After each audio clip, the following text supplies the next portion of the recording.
Bom dia, irmãos. Nós vamos dar continuidade ao nosso estudo e hoje a nossa lição ela está intitulada, de quem é o nosso corpo. Essa é a pergunta, de quem é o meu corpo, e a lição é a 11.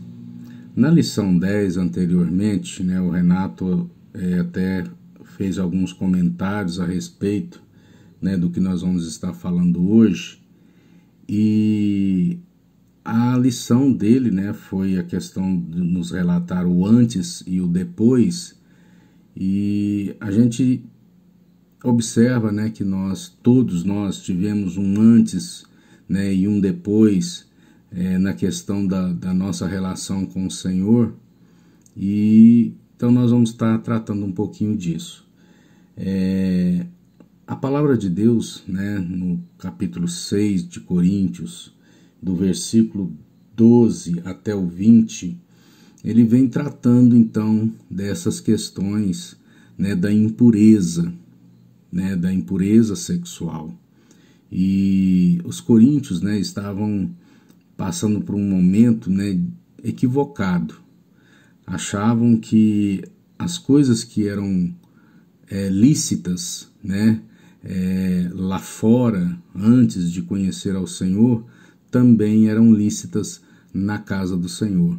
E então Paulo ele vem exortando esses irmãos, dizendo que essas coisas poderiam ser lícitas, mas nem todas elas convinha, não eram relevantes, e que não poderia serem as pessoas não poderiam ser dominadas por nenhuma delas. Bom, eu gostaria então de estar descrevendo aqui algumas passagens, e o texto básico nosso ele está lá está nesse capítulo, no capítulo 6, do versículo 12 até o 20, e seria importante e interessante você estar dando uma lida. O versículo-chave desse estudo é o 12, onde que ele vem realmente falar a respeito dessa questão de nós não sermos dominados por nenhuma dessas situações que eles tinham na cabeça, na mente, que eram lícitas, que poderiam ser realizadas. O objetivo da nossa lição ela é conscientizar-se de que o cristão ele pode e deve glorificar a Deus pelo uso do corpo, que é de imenso valor para o reino divino. Sendo assim, compreenderemos que o uso do corpo ele deve glorificar então a Deus. Que nós precisamos usufruir de uma sexualidade saudável, de acordo com os conceitos bíblicos que nos são apresentados. Nós devemos então fugir da impureza sexual, pois o nosso corpo é o santuário do Espírito Santo de Deus. Para nós termos uma ideia dessa questão de impureza sexuais, eu peguei alguns exemplos e às vezes nós pensamos assim, poxa, mas será que há pessoas que vão cometer determinadas atitudes? É bem provável que sim. Uma delas, muito disseminada, vamos dizer assim, é a questão da prostituição, é o vender o corpo para se prostituir. Muitos vão tentar justificar porque não tiveram nenhuma outra oportunidade, isso é uma fonte de renda, é a única fonte de renda que a pessoa tem, então ela pensa que não há uma outra alternativa. Tanto é danoso para aquele que vende o seu corpo, tanto para aquele também que compra esse serviço, vamos dizer assim, entre aspas. a necrofilia, né, que é uma questão até bizarra, né, que é a atração sexual por cadáveres, né? Nós temos também a questão da zoofilia erótica, né, que é o prazer, né, no contato com animais. Bom, o apóstolo Paulo, né, ele enfatiza aqui a liberdade que nós temos em Cristo, e a gente pode então estar verificando isso, né, em Gálatas 5, do versículo 1 ao 13. Importante também fazer uma leitura disso. Romanos 6,14, ele vai nos dizer que o pecado ele já não tem mais domínio sobre nós, porque nós não estamos mais debaixo da lei, mas sim, né, debaixo da graça.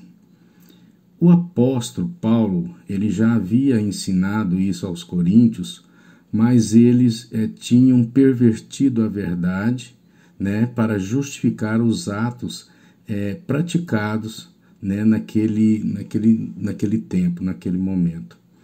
Outro argumento usado era o filosófico, né, dizendo que assim como comer era uma função biológica, né, praticar o sexo também o era.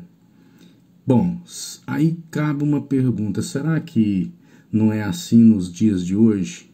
Né, muitas pessoas dizendo que a comida é para o estômago é para a comida, né, que eu posso praticar o sexo com quem eu bem entender, com bem eu quiser, né, de várias formas, de várias situações, né, que forem lhe dadas as oportunidades. Então, fica, né, essa pergunta para os nossos dias hoje.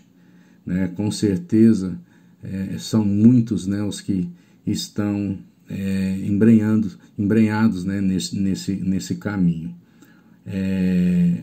Bom, os cristãos de Corintos, eles racionalizavam o pecado, né? Era uma forma de justificar, então eles racionalizavam isso, né? Por essa razão, o apóstolo Paulo, né, exprime-lhes então o princípio da liberdade cristã, contido então lá no versículo 12, né, que está nesse capítulo, e fala do que é permitido, do que é conveniente, né, e da necessidade do autocontrole que nós precisamos ter. Ora, o corpo é para o Senhor. Verificamos isso então em alguns tópicos, né, que são importantes em relação a isso. Primeiro, no versículo 13 ao 20, né, nós vamos observar isso. Segundo, o propósito do Senhor para o corpo. Versículo 13, parte B, onde o corpo não é para impurezas, mas para o Senhor e o Senhor para esse corpo. Em terceiro, a ressurreição do corpo. Versículo 14. Em quarto, a união do corpo com o Senhor, está no versículo 15 ao 18. Quinto, a habitação, né, do corpo pelo Senhor, versículo 19. Sexto, a redenção do corpo, que está no versículo 20. Então são passagens, né, que nós vamos conferindo, né, toda essa trajetória aqui que Paulo vai esmiuçando, né, para colocar na cabeça, na mente, no coração dessa igreja, e que não é diferente hoje conosco. Bom, concluindo, nós precisamos entender que Jesus comprou o nosso corpo, e se foi comprado por ele, né, por Cristo, ele já não nos pertence mais, esse corpo não é nosso. Se respeitamos o templo feito, né, por mãos templo feito por mãos dos homens, devemos respeitar o nosso corpo, que é o templo, né, do Espírito Santo. Quantas pessoas muitas vezes, né, ficam estarrecidas porque entraram no templo, quebrar alguma coisa, danificar alguma coisa, ou acontecer algo, né, aqui que veio a escandalizar, mas muitas vezes não temos o mesmo cuidado com o nosso corpo, porque esse corpo, ele é o templo do Espírito Santo. O nosso corpo deve, né, e ao melhor dizendo, ele teve um início glorioso e terá um fim glorioso, pois Jesus o ressuscitará e terá uma finalidade gloriosa. O nosso corpo está, né, sendo preparado para um dia, né, ser elevado, né, e ser colocado, né, e nos apresentarmos diante do Senhor. Isso acontecerá o quê? Em redenção, né, ao nosso Deus. Por isso nós devemos então fugir da impureza. Esse fugir da impureza, ele é um verbo contínuo. Continuamente precisamos estar atentos a essa questão, né, do cuidar do nosso corpo, cuidar da nossa mente, cuidar dos nossos sentimentos, né, das nossas emoções.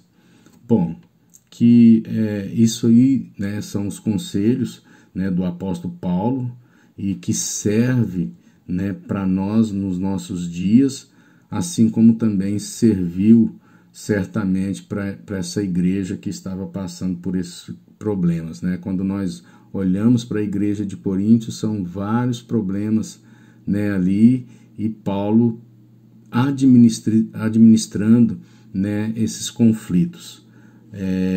Então, na mente, né, de Coríntios, da igreja de Coríntios, eles tinham isso assim, ó, proibido proibir, né?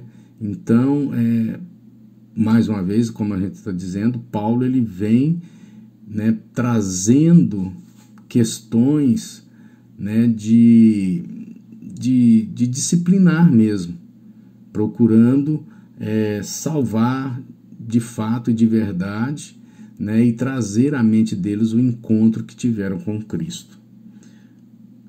Que o Senhor tenha compaixão de nós, né, que Ele nos ajude a vencer também esses desafios que nós temos hoje, que não são diferentes, né, e que possamos, né, estar na presença dEle, pois vale a pena, é algo que precisamos a cada dia pedir a Ele que venhamos estar nos santificando, né, para nos encontrarmos com o Senhor um dia.